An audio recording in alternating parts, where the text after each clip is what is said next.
سنت کے قداور باکمال خطیب جس کے اللہ نے جس کے آواز و انداز میں لہن اور محبتوں کا خلوص عطا فرمایا ہے۔ خطیب اعظم ہندوستان ناشر مسلک اعلیٰ حضرت پیر طریقت رہبر راہ شریعت گل گلزار قادریت اولاد رسول حضور سید امجد حسنین میاں صاحب قبلہ دامت برکاتہم العالیہ۔ آئیے آنے والے خطیب کا استقبال نعرہ تکبیر نعرہ رسالت کے جھنکار میں کر لیں۔ دونوں ہاتھوں کو محبتوں کے ساتھ اٹھائیں، کوئی ہاتھ نیچے نہ رکھے۔ تمہیں کربلا والے حسین کا واسطہ ہے، دونوں ہاتھوں کو اٹھائیں اور اس فکر کے ساتھ کہ مورخ جب جنون عشق کی تاثیر لکھتے ہیں، مورخ جب جنون عشق کی تاثیر لکھتے ہیں، ہر ایک اچھائی کو اسلام کی جاگیر لکھتے ہیں۔ اور زمین والوں تمہیں ہمارے قد کا اندازہ نہیں، فلک پہ خون سے نعرہ تکبیر لکھتے ہیں۔ اور جب جو بڑھ جائے آگے تو پھر لوٹا نہیں سکتے، جو اپنی موت بھی ہو آگے تو پیچھے جا نہیں سکتے۔ اگر گھروں سے نکلے ہم نعرہ تکبیر پڑھ کر ہم کسی کے باپ کے قابو میں ہم آ نہیں سکتے۔ نعرہ لگائے نعرہ تکبیر، نعرہ رسالت، جشن شان غوث اعظم، فیضان غوث اعظم، فیضان سادات کرام، اولاد رسول سید امجد حسنین میاں صاحب قبلہ، سید ریحان میاں صاحب قبلہ، نعرہ تکبیر، نعرہ رسالت۔ آنے والا ہے کوئی مہمان، گھر کو سجا کر رکھنا، ایک آس کا دیا اپنے دل میں جلا کر رکھنا۔ حضرت کے باتوں کو غور سے سننا آپ کے زندگی میں سہارا ہوگی۔ حضرت کی باتوں کو غور سے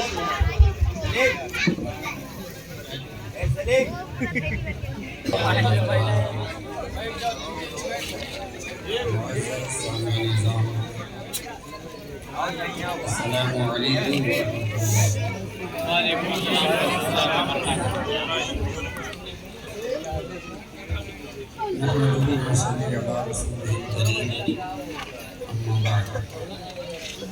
اعوذ باللہ من الشیطان الرجیم بسم اللہ الرحمن الرحیم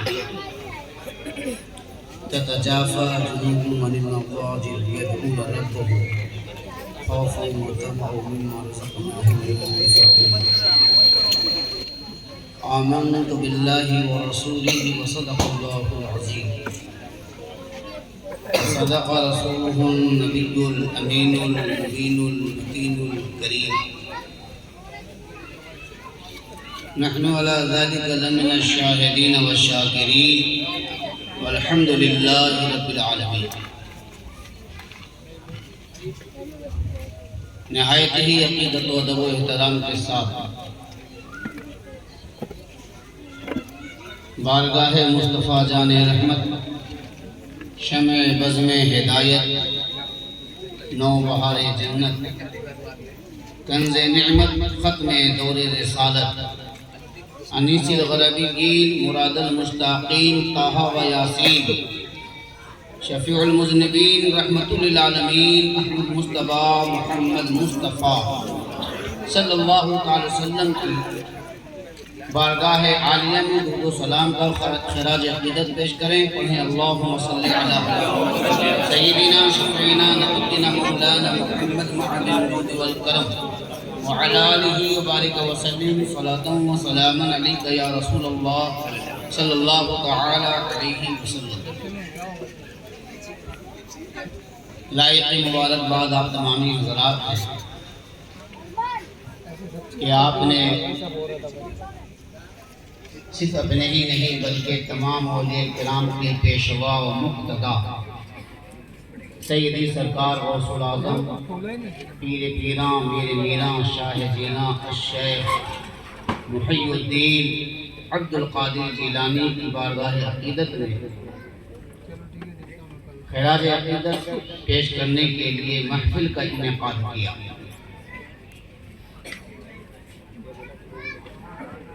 آج کا یہ اسٹیج روحانی اعتبار سے ایک امتیازی حیثیت رکھتا ہے کہ غوث العظم کی محفل ہے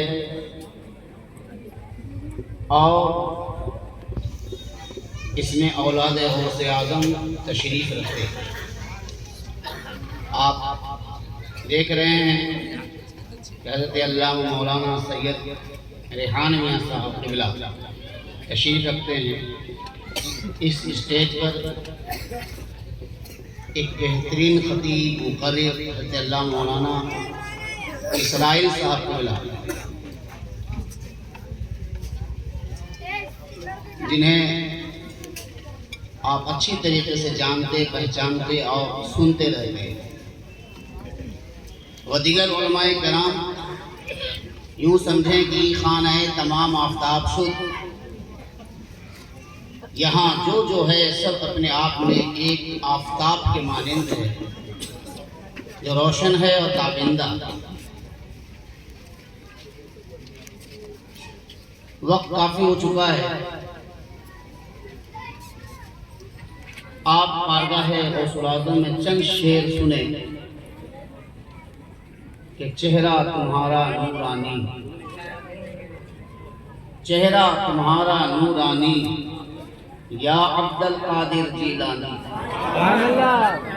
چہرہ تمہارا نورانی، یا عبد القادر جیلانی، پر نور تمہاری پیشانی، یا عبد القادر جیلانی، سبحان اللہ سبحان اللہ۔ پر نور تمہاری پیشانی، یا عبد القادر جیلانی۔ ابدال بھی آ کے کرتے ہیں، ابدال بھی آ کے کرتے ہیں تمہارے در کی دربانی، یا عبد القادر جیلانی، سبحان اللہ سبحان اللہ سبحان اللہ۔ تمہارے در کی دربانی، یا عبد القادر جیلانی۔ سید الہند بھی ہیں اور وارث دیوا بھی، سید الہند بھی ہیں اور مخدوم کچھوچھا بھی، سید الہند بھی ہیں سارے اولیاء بھی، اور خواجہ پیا تیرا دل جانی، یا عبد القادر جیلانی، سبحان اللہ سبحان اللہ اور سبحان اللہ۔ خواجہ پیا تیرا دل جانی، یا عبد القادر جیلانی۔ شیر خدا کے لخت جگر، شیر خدا کے لخت جگر، شیر علی کے نور نظر، شیر خدا کے لخت جگر، شیر علی کے نور نظر، اور فاطمہ زہرا تیری نانی، یا عبد القادر سبحان اللہ سبحان اللہ۔ نعرہ تکبیر، نعرہ رسالت، شان غوث اعظم، علماء اہل سنت، نعرہ تکبیر، نعرہ رسالت۔ فاطمہ زہرا تیری نانی، یا عبد القادر جیلانی، ہوئے محبوب سبحانی، سبحان اللہ سبحان محی اللہ۔ الدین جیلانی، ہوئے محبوب سبحانی، محی الدین جیلانی، مبارک ہو درخشانی، محی الدین جیلانی۔ سبحان اللہ سبحان اللہ۔ تمہاری ذات صدیقی، یہ ذات نسب کے اعتبار سے نہیں ہے، صفت کے اعتبار سے ہے۔ تمہاری ذات صدیقی، تمہاری بات فاروقی، تمہاری ذات صدیقی، تمہاری بات فاروقی، تمہارا فیض عثمانی، محی الدین جیلانی، سبحان اللہ سبحان اللہ۔ تمہارا فیض عثمانی، محی الدین جیلانی۔ اور صرف ہم اور آپ ہی غوث الاعظم کے چاہنے والے نہیں ہیں، بلکہ زمین و آسمان تمہاری ذات پر قربان، زمین و آسمان تمہاری ذات پر قربان، زمین و آسمان تمہاری ذات پر قربان، وہ دیوانہ یہ دیوانی، محی الدین سبحان اللہ سبحان اللہ وہ سبحان اللہ۔ دیوانہ یہ دیوانی، محی الدین جیلانی۔ اور سگے در نے کبھی تنگی و فاقہ نہیں دیکھا، سگے در نے کبھی تنگی و فاقہ نہیں دیکھا، گزرتی ہے بآسانی، محی الدین جیلانی، سبحان اللہ سبحان اللہ۔ گزرتی ہے بآسانی، محی الدین جیلانی۔ اور بروز حشر بھی رسوا ہونے نہیں دیں گے، بروز حشر بھی رسوا ہونے نہیں دے گی تمہاری منقبت خانی محی الدین جیلانی بولو سبحان اللہ سبحان اللہ سبحان اللہ تمہاری منقبت خانی محی الدین جیلانی حضرت محترم غوث العظم پیر پیران میر میران شاہ جیلان اللہ رب العزت نے جب اپنے بندے کو یہ مقام عطا فرمانا چاہا تو نسب کے اعتبار سے اتنا بلند و بالا بنایا کہ حسنی بھی رکھا حسینی بھی رکھا سبحان اللہ سبحان اللہ غوث العظم حسنی بھی ہیں حسینی بھی ہیں اور اگر آپ آگے بڑھیں گے تو غوث العظم حسنی باپ کے طرف سے امام حسن کے لخت جگر حضرت حسن مثنیٰ کے بیٹے اور حضرت حسن مثنیٰ کی شادی امام حسین کی بیٹی فاطمہ بنت حسین سے ہوئی امام حسین فرماتے تھے حسن مثنیٰ سے کہ میں نے اس کا نام فاطمہ اس لیے رکھا ہے کہ یہ صورت میں بھی میری ماں کی طرح ہے سیرت میں بھی ماں کی طرح صورت میں بھی ماں کی طرح سیرت میں بھی ماں کا عکس ہے تو حضرت امام حسن مثنیٰ کی شادی امام حسین کی بیٹی فاطمہ سے ان سے جو اولاد ہوئی وہ عبداللہ محض ہوئے عبداللہ محض اب محض کے معنی کیا ہوتا ہے خالص عبداللہ تو ہر کوئی اپنا نام رکھ لیتا ہے خالص عبداللہ خالص عبداللہ محض پیدا ہوئی حضرت امام حسن مثنیٰ ماں کون ہے امام حسین کی بیٹی فاطمہ بنت حسین عبداللہ محض امام حسن مثنیٰ امام حسن کے بیٹے ہیں ان کا انتقال ہو گیا امام حسین کی بیٹی فاطمہ یہ بیوہ ہو گئی جب بیوہ ہو گئی تو پھر ان کی دوسری شادی ہوئی جن کا نام تھا عبداللہ اور یہ عبداللہ جو ہیں عثمان غنی کے پوتے عثمان غنی کے پوتے تو حسنی ہو گئے حسینی ہو گئے اور حسنی حسینی ہونے کی وجہ سے وہ علی پہلے سے ہیں اب عثمانی بھی ہو گئے اب وہ عثمانی ہو گئے جب آپ آگے نسب آئیں گے تو اسی نسل میں صدیقی بھی ہے اور اسی نسل میں فاروقی بھی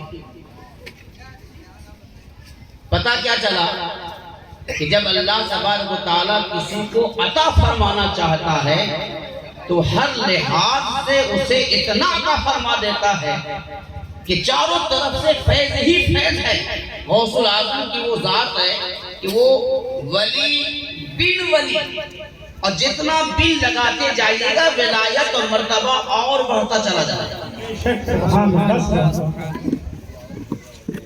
اللہ ایسے ولی کہ فرماتے ہیں کہ جب تک میں مہر نہ لگا دوں اللہ اس کو ولایت کے منزل پر فائز نہیں کرتا اللہ نے مجھ پہ وہ مقام عطا فرمایا ہے اللہ نے مجھے اتنا چاہا ہے کہ جب میں مہر لگاتا ہوں تو وہ ولی بنتا ہے غوث العظم کا لنگر بڑا مشہور ہے غوث العظم کی کرامتیں بے شمار ہیں آج ضرورت ہے کہ ہم کرامتوں کے ساتھ کہ کرامت صاحب کرامت کے مقام کو بتاتا کرامت سے صاحب کرامت کا مرتبہ کا پتہ چلتا آپ کا کیا آپ نے کرامت سنی نعرہ لگایا اور اس کے بعد اپنے گھر گئے تو غوث العظم نے صرف کرامت نہیں دکھائی غوث العظم نے اپنے مریدوں کو اور چاہنے والوں کو کچھ سکھایا بھی کچھ بتایا بھی تو کیوں نہ ہم لنگر بھی کھائیں، کرامت بھی سنیں، اور ہم یہ بھی دیکھیں کہ غوث الاعظم نے اپنے چاہنے والے کو کیا کرنے کے لیے کہا۔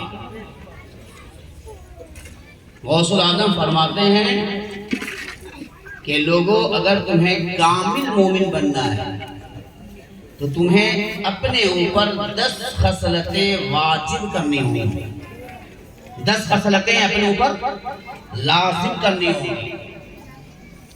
اور اگر تمہیں مقتدا بننا ہے، اگر تمہیں مقتدا بننا ہے، شیخ بننا ہے، پیشوا بننا ہے، تو تمہیں اپنے اوپر 12 خصلتیں لازم کرنی ہوں گی۔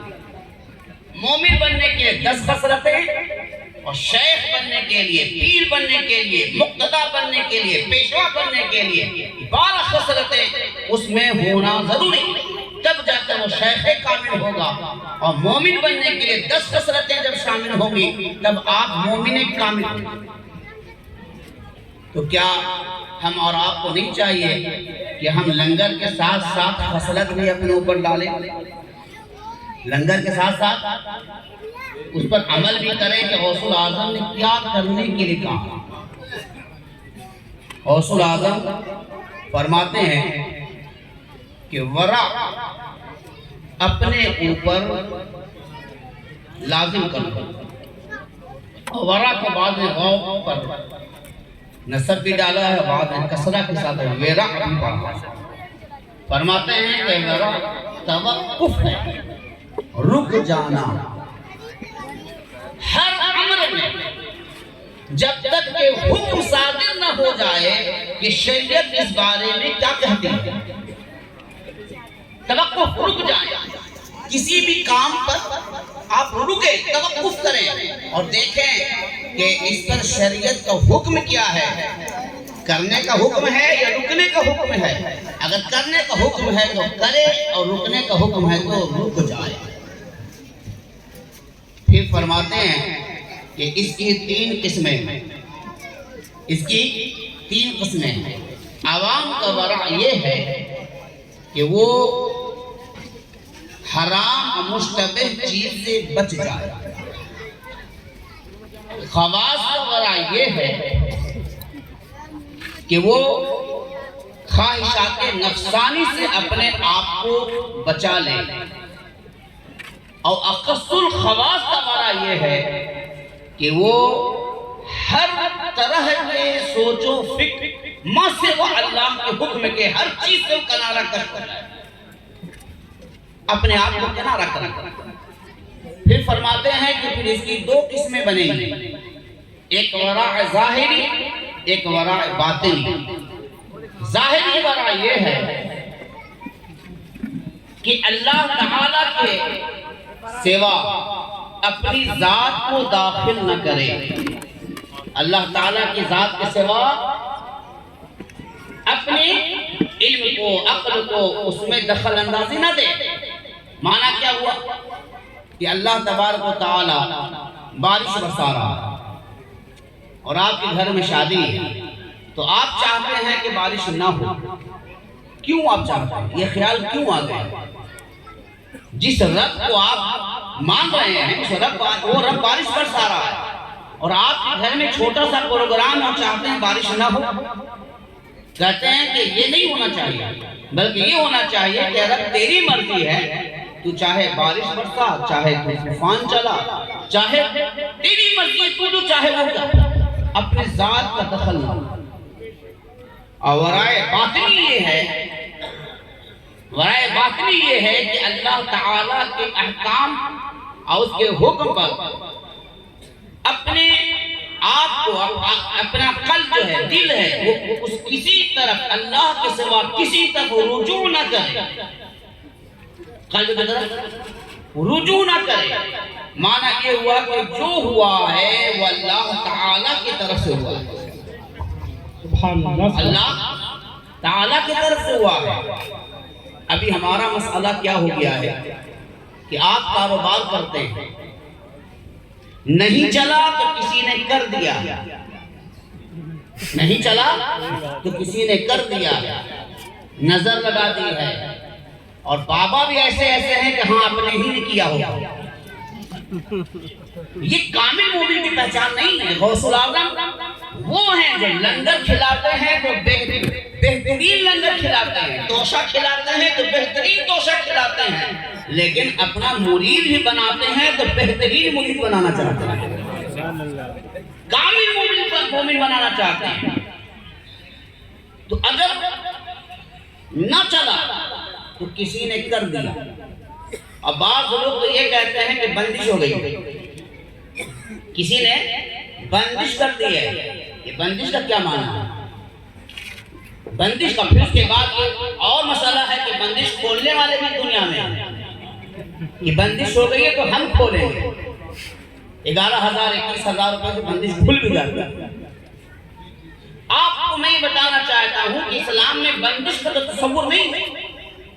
آسیب ہے، سحر ہے، جادو ہے، نظر بد ہے، اس کا قرآنی علاج بھی ہے، بزرگوں نے اس کا طریقہ بھی بتایا ہے، لیکن جس بندش کا آپ تصور لے کر بیٹھے ہوئے ہیں وہ تو شرک ہے، اور شرک خفیہ اگر آپ نے اس کو عقیدہ بنا لیا تو مکمل شرک ہے۔ وہ آپ یہ کہتے ہیں کہ ہماری دکان پر بندش ہے، کسی نے بندش لگا دی ہے، بندش کر دی ہے، دکان نہیں چل رہی ہے۔ اگر اس کا معنی یہ ہے کہ اللہ تو دینا چاہتا ہے، اللہ تو دینا چاہتا ہے، لیکن کسی نے بندش کر دی اس لیے نہیں کام چل رہا ہے، اس کا معنی تو یہ ہو گیا کہ بندش کرنے والا اللہ سے زیادہ طاقتور ہو گیا۔ تو یہ تو کفر ہے، یہ تو کفر ہے کہ اللہ دینا چاہ رہا ہے لیکن کسی نے بندش کر دی اس لیے رک گیا۔ کسی کے گھر میں اگر بیٹا نہیں ہو رہا تو کسی نے بندش کر دی، معنی یہ ہوا کہ اللہ تو دینا چاہ رہا ہے لیکن ایک بازو والے نے ایسی بندش کی ہے کہ اولاد نہیں ہو رہی ہے، یعنی بازو والا آپ کے ہاں اللہ سے بڑی طاقت والا ہے۔ شادی نہیں ہو رہی تو کسی نے بندش کر دی، یعنی اللہ چاہ رہا ہے کہ شادی ہو جائے لیکن کسی کے چاہنے سے شادی نہیں ہو رہی۔ اسلام اس کا تصور نہیں ہے۔ اور اگر دکان چل گئی، اور اگر دکان چل گئی تو کہے گا کہ دیکھو میری مہارت ہے کہ میں نے دکان کو یہاں سے وہاں تک پہنچا دیا، میری عقل ہے جو میں نے کامیابی حاصل کر لی، میری اتنی بڑی پہچان ہے کہ میں نے اتنا بڑا کام کر لیا۔ اب نہ وہاں رب آیا نہ یہاں رب آیا، نہ نقصان میں رب کو یاد کیا اور نہ آپ نے نفع میں رب کو یاد کیا، گویا کہ خود تیسرے رب بنے بیٹھے ہیں۔ اللہ فرماتا ہے کہ ورا حاصل کرو کہ اپنی ذات کو داخل نہ کرو اور قلب کو کسی طرف رجوع نہ کرو سوائے اللہ کے۔ آپ نے ایمان جب لایا ہے تو آمنت باللہ و ملائکتہ و کتبہ و رسولہ والیوم الآخر والقدر خیرہ و شرہ۔ آپ نے اچھی بری دونوں تقدیر پر ایمان لایا ہے، تو جب اچھا ہوا تو آپ کا مسئلہ کچھ ہوتا ہے، برا ہوا تو مسئلہ کچھ ہو جاتا ہے۔ آپ کو ایمان لایا ہے اللہ رب العزت پر کہ اے اللہ اگر بری ہے برا مسئلہ ہے، برا اگر نقصان ہو رہا ہے یہ تیری طرف سے ہے، فائدہ ہے تو تیری طرف سے ہے، تو آپ کا ایمان مفصل کہاں ہے؟ غوث العظم فرماتے ہیں کہ قلب رجوع نہ کرے، آپ کی نظر صرف اللہ تعالیٰ پر لگی ہونی چاہیے، اسی کی قدرت پر، اسی کی عطا پر۔ پھر غوث العظم فرماتے ہیں کہ ورا کی تکمیل نہیں ہوتی جب تک 10 چیزوں کو اپنے اوپر لازم نہ کر لو۔ فرماتے ہیں پہلا یہ ہے کہ اپنی زبان کو قابو میں رکھو، زبان کو قابو میں رکھو، جو چاہا وہی بول دیا۔ ٹھیک ہے دنیا داری کے بارے میں آپ نے بولا تو بولا، اب تو لوگ دین کے بارے میں جو چاہتے ہیں بولتے ہیں، شریعت کے معاملے میں جو چاہتے ہیں بولتے ہیں۔ کہا جائے کہ اگر نماز نہیں پڑھیں گے تو سزا ہوگی، عذاب ہوگا، تو کہتے ہیں دیکھا جائے گا۔ کیا دیکھیں گے؟ جب ڈال دیے جائیں گے تو کیا دیکھیں گے؟ دین و شریعت کے بارے میں لوگ اپنی زبانیں کھول رہے ہیں، اللہ تعالیٰ کی شان کے بارے میں لوگ زبانیں کھول رہے ہیں، جسے کچھ نہیں معلوم وضو کا طریقہ نہیں معلوم، وہ یہ زبان کھول رہا ہے کہ حضرت علی افضل ہے کہ صدیق اکبر افضل ہے. اب افضلیت پہ بات کر رہا ہے جس سے وضو کا طریقہ نہیں معلوم. امیر معاویہ نے یہ کیا تھا، وہ زبان کھول رہا ہے. غوث اعظم نے ہماری اور آپ کی حفاظت کا طریقہ پہلے بتایا کہ لنگر بھی کھاؤ، توشہ بھی کھاؤ، لیکن اپنی زبان کو قابو میں رکھو. زبان کو قابو میں رکھو. کبھی بھی ایسا نہ ہو کہ اللہ کے بارے میں آپ جو چاہیں بول دیں، نبی کے بارے میں جو چیز نہیں ہے، بلکہ کچھ چیزیں ایسی ہیں جو آپ کو اپنے مقتدی اور پیشوا کے نقش قدم پہ چلنا ہوگا، تب آپ کی ایمان کی حفاظت ہوگی. اس لیے آج رافضیت کو بہت پیر پھیلا رہی ہے. مولائی ایک نیا فرقہ نکل رہا ہے، جیسے لگتا ہے کہ مولا علی ابھی پیدا ہوا ہے. مولا علی دوسر مولا علی تھے جب غوث اعظم تھے، مولا علی دوسر بھی مولا علی ہیں جب غریب نواز تھے. تو غوث اعظم نے نہیں کہا کہ میں مولا علی ہوں، غریب نواز نے نہیں کہا میں مولا علی ہوں، بلکہ سب اہل سنت الجماعت ہیں، لیکن مولا علی کو مولا علی مانتے ہیں. جب نبی نے جسے مولا کہہ دیا، اب کون ہے جو انہیں مولا سے ہٹائے؟ مولا ہے. جنہیں ابو بکر کو جس نبی نے صدیق بنا دیا وہ صدیق اکبر ہیں، جس عمر کو فاروق بنا دیا وہ فاروق اعظم ہیں، جس عثمان کو عثمان غنی بنا دیا عثمان غنی ہیں، جسے نبی نے بنا دیا وہ بنا دیا. اب ہمارے آپ کے کہنے سے ایمان خراب ہو سکتا ہے، وہاں کچھ خراب نہیں ہونے والا. اس لیے اپنے ایمان کی حفاظت کریں. پھر غوث اعظم فرماتے ہیں دوسری چیزیں. نمبر 2، لا یغتب بعضکم بعضا. قرآن سے دلیل دیتے ہوئے غوث اعظم فرماتے ہیں لا یغتب بعضکم بعضا، تم میں سے کوئی کسی دوسرے کی غیبت نہ کرے. کوئی دوسرے کی غیبت نہ کرے. بتائیے ہم بستے ہی سے نہیں بستے ہیں. غوث اعظم کا اگر جلسہ ہو تو پھر اس کے بعد آپ یہ بتانا چاہتے ہیں کہ ہم سے بڑا عاشق غوث اعظم کوئی نہیں ہے. لیکن آپ اگر عاشق غوث اعظم بننا ہے، غلام غوث اعظم بننا ہے، اس کے لیے اس پر عمل کرنا ہوگا جو غوث اعظم نے ارشاد فرمایا ہے. فرماتے ہیں ایک دوسرے کی غیبت نہ کرو. غیبت کرنے سے جس کی غیبت کر رہے ہیں اس کا کوئی نقصان نہیں ہوتا، بلکہ اس کے گناہ دھلتے ہیں اور آپ گناہ میں ملوث ہو جاتے ہیں. بڑی تیزی کے ساتھ میں بڑھتا ہوں. نمبر 3، غوث اعظم فرماتا لا یسخر قوم من قوم عسى ان يكونوا خیرا منهم. کوئی قوم کسی دوسرے کو نہ حقیر جانے نہ مذاق اڑائے. لا یسخر قوم من قوم عسى، کہ تم کسی دوسرے کا مذاق نہ اڑاؤ، ہنسی نہ اڑاؤ، حقیر نہ جانو. آج ہمارا مسئلہ کیا ہے؟ ہر آدمی اپنی پگڑی کو بلند کرنے میں لگا ہوا ہے، ہر آدمی اپنی شان بتانے میں لگا ہوا ہے. کوئی کسی کے سامنے جھکنے کو تیار نہیں. اسی لیے غوث اعظم فرمایا لا یسخر قوم من قوم عسى، مذاق نہ اڑاؤ. پھر غوث اعظم فرماتے ہیں نمبر 4 کہ اپنی نگاہیں نیچی رکھو. قل للمؤمنین یغضوا من ابصارہم، اے محبوب مومنوں سے فرما دیں کہ اپنی نگاہیں نیچی رکھیں. جب آپ نگاہیں نیچی رکھیں گے تب کامل مومن بنیں گے. غیبت سے بچیں گے تب کامل مومن بنیں گے. مذاق اڑانے سے بچیں گے تب آپ کامل مومن بنیں گے. پھر غوث اعظم 5ویں بات کی تلقین کرتے ہیں وَإِذْ قُلْتُمْ فَعَدِلُوا، اور جب کہو تو بات سچی کہو. جب بولو تو سچی بات کرو، اس میں الٹ پھیر نہ کرو، جھوٹ مت بولو، بات سچی کرو.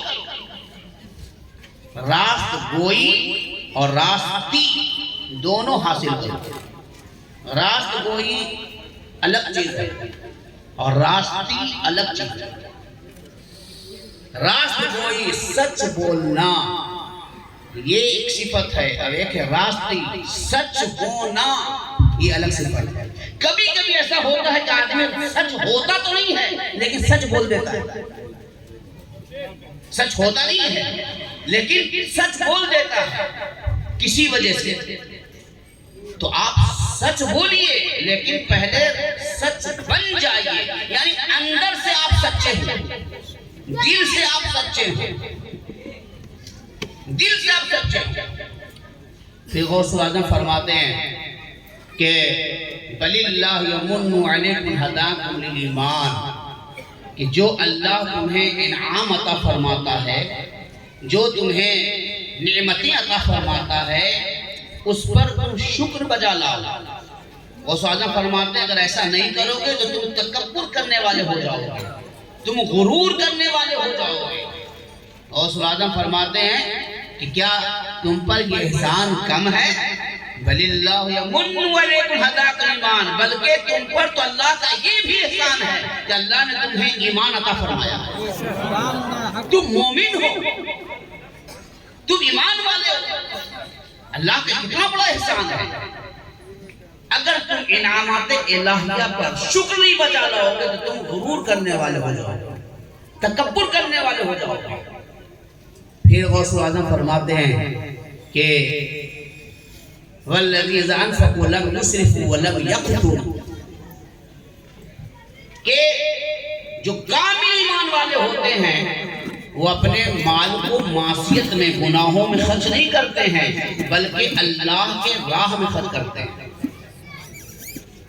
والذی اذا انفقوا لم یسرفوا ولم یقتروا، وہ ادھر ادھر خرچ نہیں کرتے، اللہ کی راہ میں خرچ کرتے ہیں۔ ایک خرچ یہ ہے کہ آپ نے دنیا داری میں خرچ کیا، اور ایک یہ ہے کہ آپ نے جلسہ میں خرچ کیا، جلوس میں خرچ کیا، مدرسے میں خرچ کیا، مسجد کے لیے خرچ کیا، آپ نے اللہ کی راہ میں خرچ کیا، صدقہ دیا۔ یہ کیا ہے؟ یہ پہچان ہے ایمان والوں۔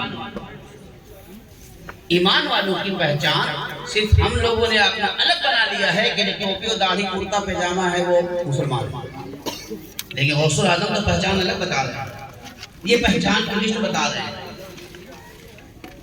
کہ جب وہ خرچ کرے گا تو معصیت میں نہیں بلکہ اللہ کی راہ میں خرچ کرے گا۔ پھر غوث اعظم فرماتے ہیں اے لوگوں، تلک الدار الآخرۃ نجعلوها للذین لا یریدون علوا فی الارض ولا فسادا، کہتے ہیں کہ یہ جنت، یہ مکان، تلک الدار الآخرہ، یہ آخرت کا مکان، یہ جنت تو انہی کے لیے ہے جو اپنے برتری اور اپنے مرتبے کو بنانے کا اور لوگوں پر ظاہر کرنے کا قصہ نہیں کرتے، بلکہ ان کے اندر تواضع ہوتی ہے، انکساری ہوتی ہے، ان کے لیے جنت۔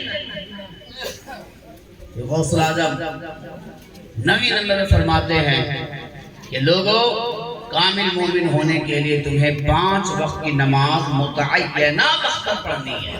حافظوا علی الصلوات والصلاة الوسطی وقوموا للہ قانتین۔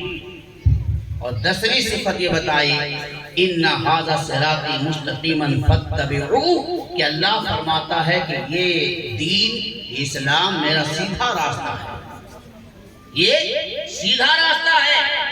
ان ھذا صراطی مستقیما فاتبعوہ، سیدھے راستے پر چلو اور اجماع پر قائم رہو۔ غوث اعظم کیا فرماتے ہیں؟ اجماع پر قائم رہو۔ صدیق اکبر اول خلیفہ ہیں، یہ اجماع ہے۔ فاروق اعظم دوسرے خلیفہ، یہ اجماع ہے۔ عثمان غنی تیسرے خلیفہ، یہ اجماع ہے۔ مولا علی چوتھے خلیفہ، یہ اجماع ہے۔ جب اجماع ہے تو غوث اعظم فرماتے ہیں اجماع پر قائم رہو۔ اسی لیے غوث اعظم نے یہ 10 صفتیں بیان کی ہیں۔ اب یہ 10 صفت اپنے اندر پیدا کر لیں، اور پیدا کرنے کے بعد اگر لنگر کھائیں گے تو وہ لنگر آپ کے دل میں نور پیدا کرے گا۔ یہ صفت پیدا کرے، اب دوشہ کھائیں تو آپ دوشہ یا آپ کے دل میں نور پیدا کرے گا، آپ کے مرتبے کو بڑھائے گا۔ اس لیے الحمدللہ ہمیں کوشش کرنی ہے کہ ہم لنگر والے بھی بنے اور عمل والے بھی بنے۔ کوئی دیکھ کر ہمیں یہ خیر نہ کہہ دے، اس لیے جانتے ہیں آپ جسے مانتے ہیں، آپ جسے مانتے ہیں تو کبھی کبھی ماننے والے کی پہچان جسے مانا جاتا ہے اس سے ہوتی ہے، اور کبھی کبھی جسے مانا جاتا ہے ماننے والے سے ہوتی ہے۔ یہ کس کا ماننے والا ہے؟ تو ایسا نہ ہو کہ ہمارے فعل و کردار سے لوگ غوث الاعظم پر انگلی اٹھانے لگے، ایسا نہ ہو کہ ہمارے غلط رویے سے لوگ اسلام پر انگلی اٹھانے لگے۔ ایک بات ذہن میں رکھیں کہ اگر آپ اسلام کا اپنی ذات سے فائدہ نہیں پہنچا سکتے ہیں تو کم سے کم نقصان نہ پہنچائیں۔ اگر فائدہ نہیں پہنچا تو اسلام کے پرچم کو بلند نہیں کر سکتے ہیں تو قسم جھکنے تو نہ دیں، شرمندہ تو نہ ہونے دیں۔ اسلام تو یہ اللہ رب العزت کا پسندیدہ دین ہے، یہ ہمیشہ رہے گا، اور سب سے بہترین دین اسلام ہے۔ لیکن اگر آپ اس کے لیے اچھے ثابت نہیں ہوئے تو ممکن ہے کہ آپ کو ختم کر دیا جائے، برباد کر دیا جائے، اور پھر اس کی بقا کے لیے اللہ تبارک و تعالیٰ دوسرے کے دلوں میں ایمان عطا فرما دے اور اس سے دین کا کام لے۔ اس لیے ہمیں غوث الاعظم کے مقام و درجات کو بھی سمجھنا ہے اور ان کے اقوال ذری پر بھی عمل کرنا ہے۔ غوث الاعظم فرماتے ہیں کہ میں کچھ واقعات بتا دیتا ہوں، ورنہ شیخ ہونے کے لیے جو 12 خصلتیں ہیں اس کے لیے بہت زیادہ وقت لگے گا۔ اب انشاءاللہ کبھی ہم شیخ ہونے کے لیے، پیر ہونے کے لیے جو 12 خصلتیں غوث الاعظم نے فرمائی، مقتدا اور پیشوا ہونے کے لیے کہ لوگ اس کی تقلید کریں، لوگ اس کی اقتداء کریں، لوگ اس کی بات مانیں اور اس کی راہ پہ چلیں، اس کے لیے اس کے اندر 12 خصلتیں ہونی چاہیے۔ اسے انشاءاللہ کبھی ہم بتائیں گے۔ تو غوث الاعظم رحمت اللہ تعالی علیہ آپ سخی بھی ہیں، آپ سخی بھی ہیں، اور آپ علم کے اتنے بڑے ماہر ہیں، علم میں اللہ نے وہ مقام عطا فرمایا ہے کہ آپ علامہ ابن جوزی جیسے علماء آپ کے سامنے شاگرد بن کر اپنا ضامن تلميذ طے کرتے ہیں۔ علامہ ابن جوزی جیسے ماہر علم جانتے ہیں، اور جب غوث الاعظم دینا چاہتے ہیں، دینے پر آتے ہیں تو اتنا دیتے ہیں کہ پھر لوگوں سے بے نیاز کر دیتے ہیں۔ آپ کے ایک مرید خاص شیخ ابو العباس احمد، آپ کے خاص مرید، جانتے ہیں کیا ہوا؟ بغداد شریف میں قحط سالی کا مسئلہ آ گیا، اور شیخ ابو العباس جو کہ آپ کے رکابدار تھے اور کثیر العیال تھے، بچے زیادہ اور کاروبار کو زیادہ بڑا نہیں، آئے بار گاہ غوثیہ میں شیخ بچے زیادہ ہیں، پریشانی ہے، اس لیے کئی دن سے مسئلہ ہے، گھر میں بچے زیادہ ہیں، لیکن نظر عنایت فرمائیں غوث الاعظم نے اپنے ہاتھ سے 7 سیر گیہوں عطا کیا۔ کتنا؟ 7 سیر گیہوں عطا کیا، اور کہا کہ ابو العباس اسے لے جاؤ، مٹی کے مٹکے میں اسے رکھ دو، اوپر سے اچھی طریقے سے بند کر دو، نیچے سوراخ ہے اسی سے نکالتے جانا اور کھاتے جانا۔ آپ گئے اور آج بھی دیہاتی علاقے میں رکھنے کے لیے مٹی کے مٹکے یا کوٹھی بنائی جاتی ہے، اور اس کا طریقہ ہی ہوتا ہے ڈالنے کے بعد بند کر دیا جاتا ہے، اور نیچے چھوٹا سا سوراخ ہوتا ہے، جب چاہے نکالے اور پھر سے بند کر دے۔ شیخ ابو العباس نے ہی کیا، اور جانے کے بعد ڈال دیا اور اسے کھولا، اور کھولا تو پھر اس کے بعد نکال رہے ہیں، کھا رہے ہیں۔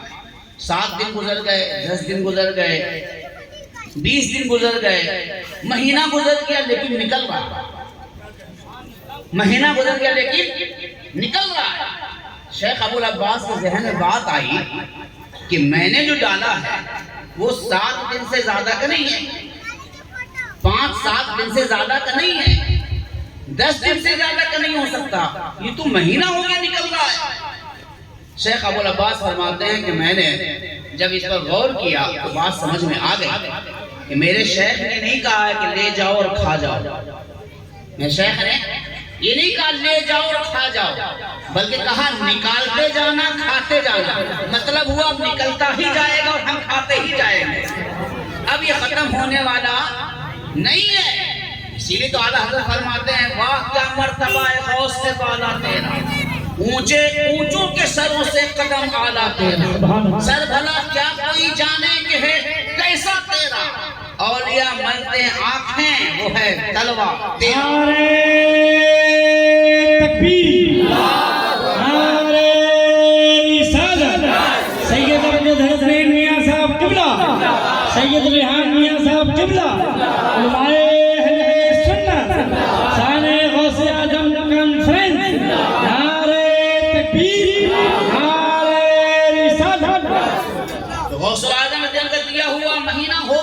چلتا جا رہا ہے، کھاتے جا رہے ہیں۔ جا کر اپنے بیوی سے مشورہ کیا کہ جو ہم لوگوں نے ڈالا ہے وہ ہفتے سے زیادہ کا نہ تھا، لیکن اب نکل رہا ہے، اور جب نکلنے میں کمی نہیں ہے، شیخ کے دینے میں کوئی کمی نہیں ہے، تو پھر ہم کنجوسی کیوں کریں؟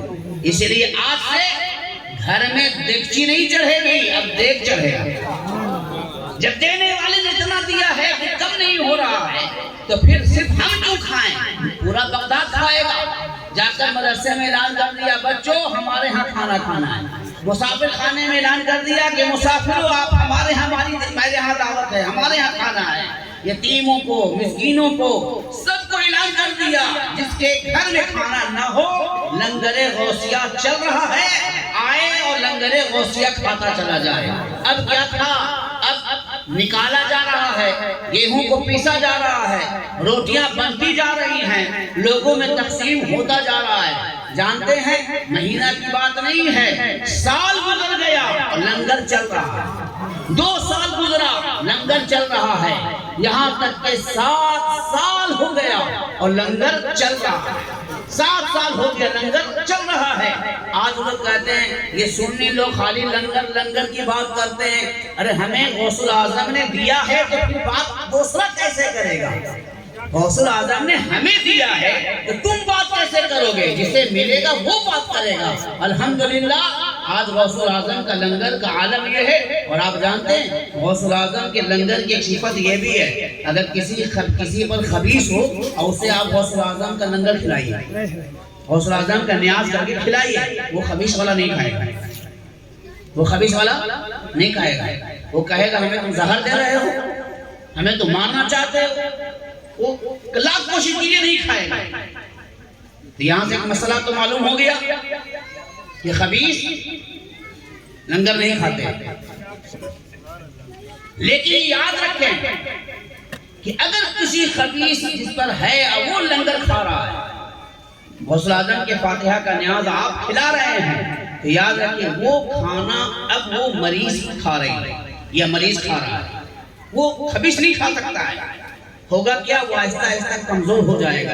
جس پر آسیب ہو، سحر ہو، اس کو ختم کرنے کا بہترین طریقہ یہ ہے کہ اسے ہر کھانا کو غوث الاعظم کا نیاز دلائیے اور پھر اس خبیث زدہ کو، آسیب زدہ کو کھلائیے، آہستہ آہستہ آسیب ختم ہو جائے گا،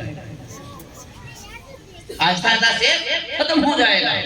7 سال ہو گئے لنگر جاری ہے۔ شیخ ابو العباس بند کرنا ہی چاہیے جی، اس لیے کہ قرآن حدیث میں جو عمل ہے وہ عمل ہمارے بقا کے لیے، تحفظ کے لیے کافی ہے، کافی ہے۔ خود آقا کریم صلی اللہ علیہ وسلم فرماتے ہیں حسن و حسین جب پیدا ہوئے تو نسل بد تو حق ہے جن کے بارے میں مجھے فکر ہوتی تھی، لیکن جب قل اعوذ بالفلق قل اعوذ بالناس کا نزول ہو گیا تو میں مطمئن ہو گیا۔ اب حسن و حسین کو کوئی نظر نہیں لگا سکتا، کیونکہ ہر صبح و شام انہیں پڑھ کر دم کیا جاتا ہے۔ تو قل اعوذ بالفلق قل اعوذ برب الناس آپ کے پاس میں موجود ہے، اپنے بچوں کو پڑھ کر 3 مرتبہ دم کریں، آپ کو ادھر ادھر بھٹکنے کی ضرورت نہیں ہے۔